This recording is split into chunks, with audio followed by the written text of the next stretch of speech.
Assalamualaikum warahmatullahi wabarakatuh. Waalaikumsalam warahmatullahi wabarakatuh. Selamat malam, selamat sejahtera untuk rekan-rekanku semuanya. Nah, kita belajar lagi atau sinau lagi di OSIHU. Mantap. Untuk materi sekarang yang akan kita bahas adalah tentang apa, Guru Pak Ji? Iya, sidang goib. Wah, itu. Nah, Ya. ini sekarang kita akan membahas mengenai persidangan goib. Tentu saja Pak Guru, Pak Ji ini akan menjelaskan apa sih persidangan goib itu. Ya. Nah, oke, silakan Pak Guru. Oke, terima kasih rekan-rekan saudaraku semuanya. Dalam agenda acara OSIHU ini, Oma Sinau Hukum, saya akan memberikan pencerahan, ya setidak-tidaknya memberikan sumbangsih pencerahan pada masyarakat. Apa sih sidang goib itu? Jadi yang harus dipahami ini adalah berkaitan dengan proses persidangan di pengadilan agama, khususnya Surabaya dan umumnya pengadilan agama di seluruh Indonesia. Nah, sidang goib ini adalah sidang yang biasanya dominan atau berkaitan dengan masalah perceraian. Istilahnya digoibkan. Kenapa perlu digoibkan? Karena ada pihak yang tidak diketahui di mana tinggalnya atau di mana tempatnya. Oleh karena itu, dengan sangat terpaksa demi keperluan untuk tujuan bercerai, maka digugatlah ke pengadilan agama dengan istilah sidang goib. Nah, goib ini yaitu tadi dengan catatan tidak diketahui di mana keberadaan pihak tergugatnya. Sedangkan tergugat di sini yaitu bisa yang laki-laki, bisa yang perempuan. Kalau yang laki-laki tentu yang menggugat adalah pihak perempuan atau wanita. Istilahnya dengan gugatan cerai. Tapi kalau perempuannya yang tidak diketahui, ini adalah disebut dengan istilah permohonan cerai talak. Nah, itu. Karena kalau yang laki-laki yang menggugat itu yaitu disebut dengan istilah cerai talak. Nah, sidang goib ini sudah diatur ketentuannya dalam suatu aturan hukum. Namun kenyataannya banyak disalahgunakan oleh masyarakat dalam artian dengan tujuan tertentu, pokoknya digoibkan. Nah, alamatnya diawur atau dipalsukan atau memakai alamat yang tidak semestinya. Endingnya apa yang terjadi? Nah, tergugat ini tahu-tahu sudah ada putusan cerai. Lalu bagaimana nasibnya? Lalu bagaimana upaya hukumnya? Lalu bagaimana kesan masyarakat? Nah, oleh karena itu kesan-kesannya ini saya mohon masukan atau pendapat dari rekan Bapak Putut, bagaimana menderitanya atau sengsaranya. Nggak tahu apa-apa, tahu-tahu keluar putusan cerai. Nah, gimana menurut Pak Putut? Iya, silakan Bapak Putut. Iya, tadi pengertian digoibkan itu memang satu kondisi, satu perceraian harus berjalan karena gugatan yang disampaikan oleh pihak putri misalkan dianiaya dan lain sebagainya, itu versinya dari kenyataan itu harus disosialkan. Sedangkan yang lawannya keberadaannya tidak tahu, maka itu ada wadah yang namanya digoibkan. Namun demikian kalau ini tidak terjadi, biasanya akan muncul permasalahan baru. Pertama, apabila itu goibnya itu goib-goiban, sebenarnya dia tahu tapi dianggap tidak tahu, tidak akan masalah baru. Nanti wadahnya bagaimana. Kami pun sudah mengalami, mencoba, membantu dan sudah berhasil. Mudah-mudahan tidak akan ada masalah. Tapi kalau bertanya masalah perasaan, ya semestinya kita kembali kepada kondisi real yang terjadi antara suami dan istri tadi. Dan di dalam kegoiban itu harus dimunculkan juga hak asuh anak secara bersama-sama. Apabila ini dilakukan secara terpisah, nanti juga akan ada kajian hukum lagi yang harus dijelaskan oleh Bapak pimpinan yang mungkin berpengalaman. Dan kan kami menjalankan ini sudah mencoba membantu dan berhasil. Ya, berhasil dan di tanda kutip sampai sekarang belum ada gugatan dari pihak laki-laki. Saya kira kalau perasaan ya tentunya kembali pada kondisi rumah tangga itu sendiri. Kalau tadinya itu baik-baik ya perasaannya, apalagi dikaitkan dengan kondisi hak asuh anak, itu yang paling menderita yaitu si anak sendiri. Tapi semuanya karena itu sudah diniati dan lain sebagainya, mungkin pihak suami maupun istri sudah mempersiapkan hal seperti ini. Kira itu saja. Oke, terima kasih Bapak Putut. Lanjut sekarang di Mas Pendi, seorang mahasiswa yang punya kreativitas tinggi. Apapun pendapatnya kita hargai. Ya, tapi Iya. intinya seperti itu. Nah, ya. Silakan Bapak Pendi. Lihat kamera sebentar. Iya. Iya, mengenai perjalanan cara goib, menurut pandangan saya itu sangat tidak sesuai. Soalnya apa? Dengan adanya putusan dari pengadilan agama ntar, itu kan memberatkan salah satu belah pihak. Soalnya apa? Tiba-tiba kita tidak mengetahui isi dari putusan dari pengadilan agama tadi itu mengenai inti-intinya atau poin-poinnya apa aja yang harus diterima dari salah satu pihaknya.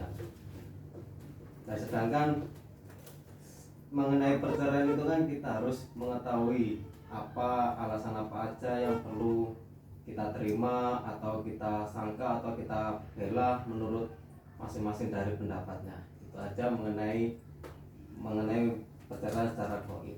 Terima kasih. Oke, terima kasih Mas Pendi. Nah, sekarang lanjut dengan atau kepada Mas Heri atau Pak Heri Ya, sebagai calon silakan, advokat Pak Heri. muda yang penuh antusias. Nah, silakan. Terima kasih atas waktu dan kesempatan yang diberikan kepada saya. Ini dengan materi yang kita ambil sekarang ini tentang goib ya, sanksikan goib atau potensi yang digoibkan. Ya, di sisi pihak yang lain pasti ada yang diuntungkan, juga ada yang dirugikan. Yang pastinya seperti itu. Ya, yang dirugikan yang digoibkan tadi, istilahnya digoibkan kok ujuk-ujuk menerima surat putusan dari pihak pengadilan. Nah, ini kadang orang tersebut sebenarnya tahu alamat dan tempat tinggalnya, tapi semua kan ada yang mengatur gitu. Dan sebenarnya memang goib itu sudah diatur dalam ketentuan hukum, tapi kadang juga ada yang menyalahgunakan seperti itu. Ya, sebenarnya kita di sini tentang kegoiban ini sebenarnya disampaikan dulu kepada yang kedua belah pihak tentang goib ini, dia mau nggak digoibkan gitu. Kalau nggak mau, nanti pasti ada yang diuntungkan juga ada yang dirugikan. Takutnya ya seperti tadi, ada yang marah ujuk-ujuk, loh aku kok udah menerima putusan seperti itu lah gitu. Dan permasalahannya pasti ada di masyarakat kita. Nah, ini saya serahkan kepada guru besar kita untuk menyikapi tentang kegoiban seperti ini. Ini pasti banyak sering terjadi yang digoibkan, padahal ada alamatnya, tempat tinggalnya ketahuan gitu. Tapi kok kenapa digoibkan? Nah, monggo untuk guru besar kita silakan untuk disikapi. Oke.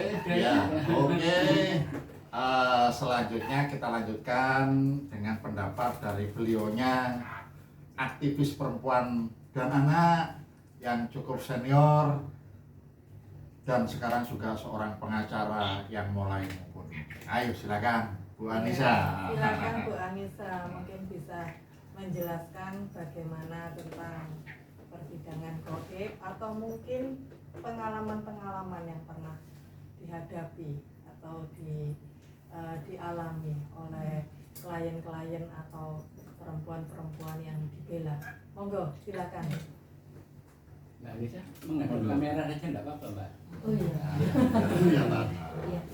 Jadi enggak tahan. Assalamualaikum warahmatullahi wabarakatuh. Waalaikumsalam.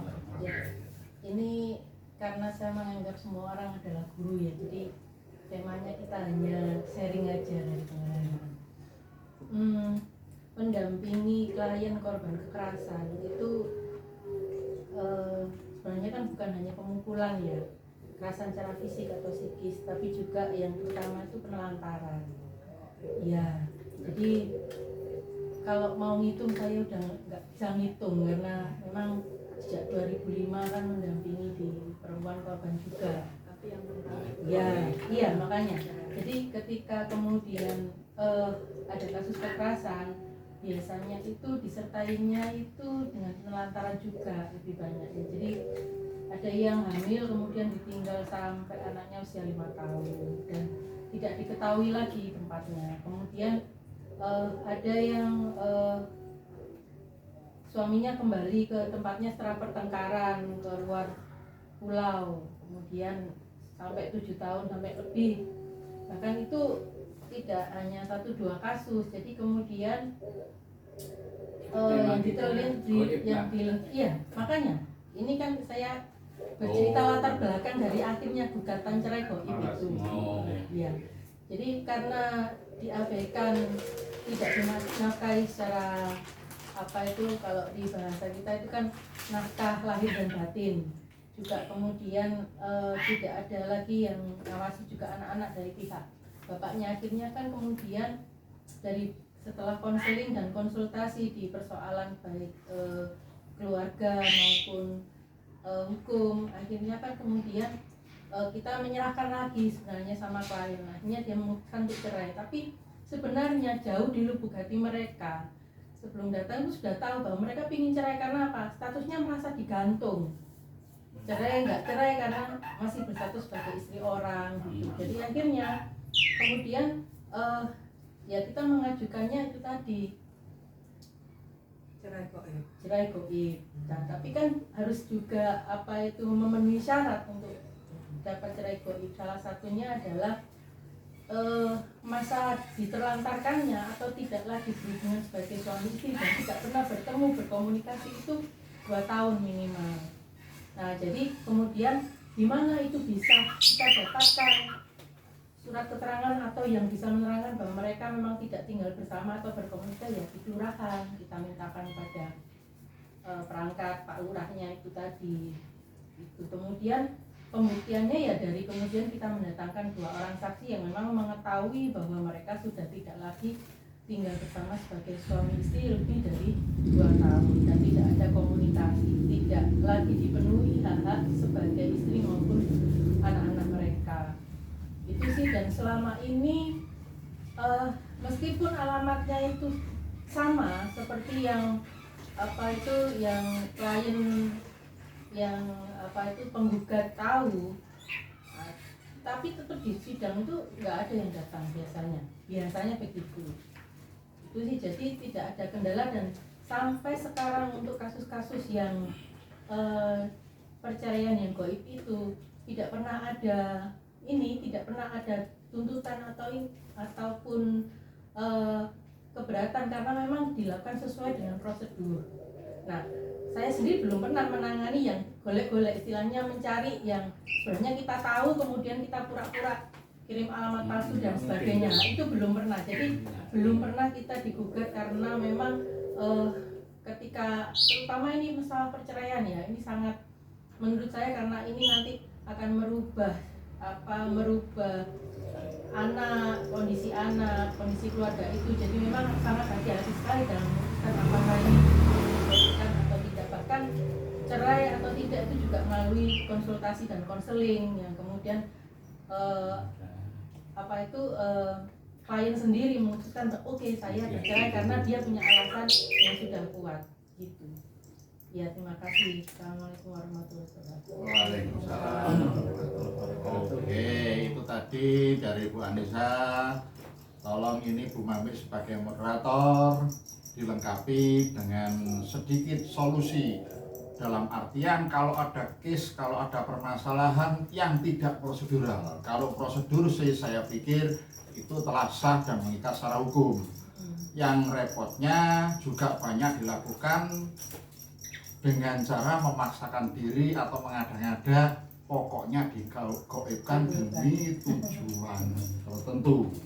Seperti tadi yang disampaikan oleh saksi tadi, nah calon saksi itu kan dia merasakan itu, tahu-tahu muncul surat cerai. Nah, silakan Bu moderator ikut nambahi pula. Nah, baik Guru Pak Ji ya, ini menjadi lebih serius ini kita. Jadi kalau goib yang mengada-ada tentunya ada pidananya, kan sudah diatur ya Guru Pak Ji ya. Jadi apakah itu benar-benar tidak diketahui alamatnya atau mengada-ngada agar untuk mempercepat proses? Memang ada beberapa kasus itu yang mengada-ngada Guru Pak Ji. Jadi sebetulnya sudah diketahui alamatnya, tetapi tetap digoibkan dengan tujuan biar cepat diputus cerai dan biar tidak hadir, otomatis akan segera diputus cerai itu. Nah, tentu saja ini kalau sebagai tergugat yang mengalami seperti itu, apabila mengetahui, nah ini pasti ada upaya yang bisa dilakukan Guru Pak Ji. Nah, Ya. mohon dijelaskan, silakan. Ya, oke, terima kasih. Jadi kenyataan atau realita di lapangan, ada hal yang sudah diatur sesuai dengan ketentuan hukum, yang ini ranahnya adalah telah benar dan sesuai dengan prosedur hukum, sehingga akibat hukumnya nggak masalah karena sudah prosedur. Nah, tetapi di samping itu semuanya ada hal-hal atau demi kepentingan tertentu, ada yang namanya rekayasa hukum. Nah, tentunya akibat rekayasa ini akan tidak menyenangkan dari hasil adanya rekayasa tersebut. Nah, tentu dengan adanya rekayasa ini ya toh, yang istilahnya dicurangi, yang istilahnya didolimi, yang istilahnya direkayasa, tentu tidak merasa puas. Nah, tahu-tahu kok dicerai, nah, tahu-tahu nggak dibagi harta gono bininya, tahu-tahu nggak dibagi hak asuhnya, karena kembali lagi masalah perceraian itu imbasnya di situ. Oleh karena itu kita punya hak untuk menuntut kebenaran hukumnya. Jadi kalau proses itu tidak benar, kita bisa melaporkan di kepolisian. Itu ranah pidananya, bahwa akhirnya bisa diungkap bahwa hukum yang dilakukan adalah mengandung suatu rekayasa hukum yang mengakibatkan seseorang dirugikan secara hukum. Nah, kalau digugat perdata itu nanti bisa muncul gugatan perbuatan melawan hukum. Cuman masalahnya mungkin banyak masyarakat yang nggak tahu. Nah, oleh karena itu mumpung kita buka acara agenda Osihu Oma Sinau Hukum yang di dalamnya ada advokatnya, ada LSM-nya, ada LBH-nya, dan ada aktivisnya. Monggo tanya pada kita. Nah, itu. Jangan sungkan-sungkan tanya. Gitu. Jadi, Osihu Oma Sinau Hukum ini benar-benar membantu rakyat negeri ini. Gitu. Nah, bisa menghubungi atau kontak person dengan pihak kita. Nah, yang jelas Osihu ini saat ini beralamat di Jalan Ngagel Mulyo, Gang 15, nomor 14 Surabaya.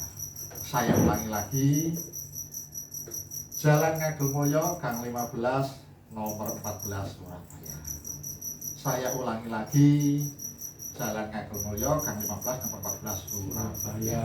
Biar paham. Nah, jadi kita ada untuk kepentingan masyarakat, kita ada untuk membantu masyarakat. Oleh karena itu, gunakanlah kesempatan ini sebaik mungkin.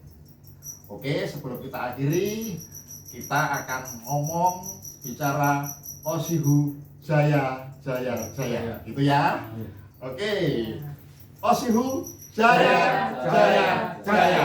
Oke, terima kasih. Terima kasih rekan-rekan. Nah, untuk sementara kita cukup di sini aja dan mungkin akan kita lanjut tema selanjutnya, dan pembahasan-pembahasan yang kurang bisa juga dilengkapi dalam pertemuan selanjutnya. Untuk session yang sekarang cukup kita akhiri sampai di sini. Wassalamualaikum warahmatullahi wabarakatuh. Waalaikumsalam warahmatullahi wabarakatuh.